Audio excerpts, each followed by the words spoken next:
بسم اللہ الرحمن الرحیم۔ حضرت ابو ہریرہ رضی اللہ عنہ سے روایت ہے کہ ہمیں رسول اللہ صلی اللہ علیہ وسلم نے خطبہ دیا اور فرمایا، اے لوگو، اللہ تعالیٰ نے تم پر حج فرض کیا ہے، پس تم حج کرو۔ اس پر ایک آدمی نے کہا، کیا ہر سال یا رسول اللہ صلی اللہ علیہ وسلم؟ پس آپ صلی اللہ علیہ وسلم خاموش رہے۔ پھر فرمایا، اگر میں نام کہہ دیتا تو ہر سال فرض ہو جاتا اور تم طاقت نہ رکھتے۔ پھر فرمایا، جو بات میں چھوڑ دوں تم بھی مجھے چھوڑ دو، سوال نہ کرو۔ بلا شبہ تم سے پہلے لوگ کثرت سوال اور اپنے انبیاء علیہ السلام سے اختلاف کی وجہ سے ہلاک ہوئے۔ جب میں تمہیں کسی چیز کا حکم دوں تو اس کو حتی الامکان انجام دو، اور جب کسی بات سے منع کروں تو اس کو چھوڑ دو۔ حضرت ابو ہریرہ رضی اللہ عنہ سے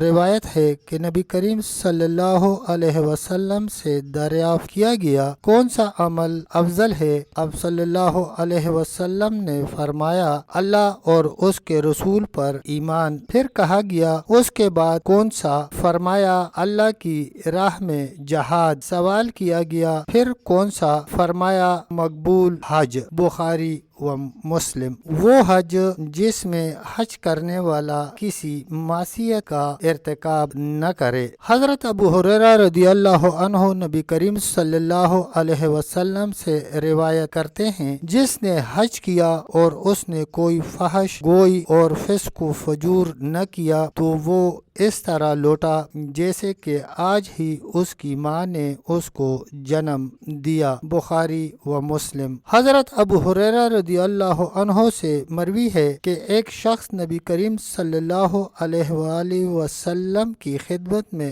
آ کر تقاضا کرنے لگا اور آپ سے درست رویہ اختیار کیا۔ اس پر صحابہ کرام رضی اللہ عنہم نے اس کو سزا دینا چاہی تو رسول اللہ صلی اللہ علیہ وسلم نے فرمایا، اس کو چھوڑ دو، اس لیے کہ حق والے کو بات کرنے کا حق حاصل ہے۔ پھر فرمایا، اس کو اتنی عمر کا اونٹ دے دو جتنا اس کا تھا۔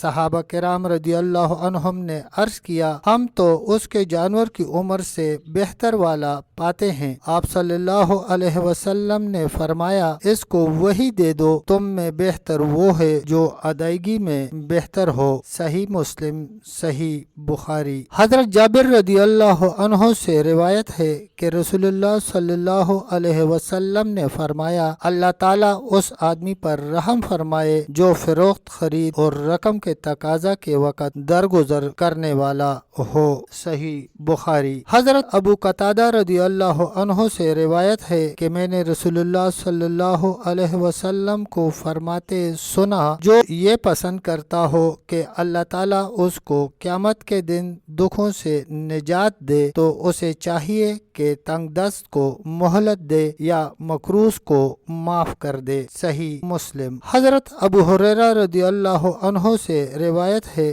کہ رسول اللہ صلی اللہ علیہ وسلم نے فرمایا، ایک آدمی لوگوں کو قرض دیا کرتا تھا اور وہ اپنے غلام کو ہدایت کرتا کہ جب کسی تنگ دست کے پاس جاؤ تو درگزر کرنا، شاید اللہ تعالی ہم سے درگزر کرے۔ پس جب وہ اللہ تعالی سے ملا تو اللہ تعالی نے اس سے درگزر فرمایا۔ صحیح مسلم، صحیح بخاری۔ حضرت ابو مسعود رضی اللہ عنہ سے روایت ہے کہ رسول اللہ صلی اللہ علیہ وسلم نے فرمایا، تم سے پہلے لوگوں میں سے ایک شخص کا حساب لیا گیا، اس کے نامہ اعمال میں کوئی بلائی نہ پائی گئی سوائے اس بات کے کہ وہ لوگوں سے میل جول رکھتا اور صاحب خیر یعنی صاحب بلائی میں تعاون کرنے والا تھا۔ اس نے اپنے غلاموں کو حکم دے رکھا تھا کہ وہ تنگ دست سے درگزر کریں۔ اللہ تعالیٰ نے فرمایا، ہم اس سے بلائی میں تجاوز کے زیادہ حقدار ہیں، اس کے گناہوں سے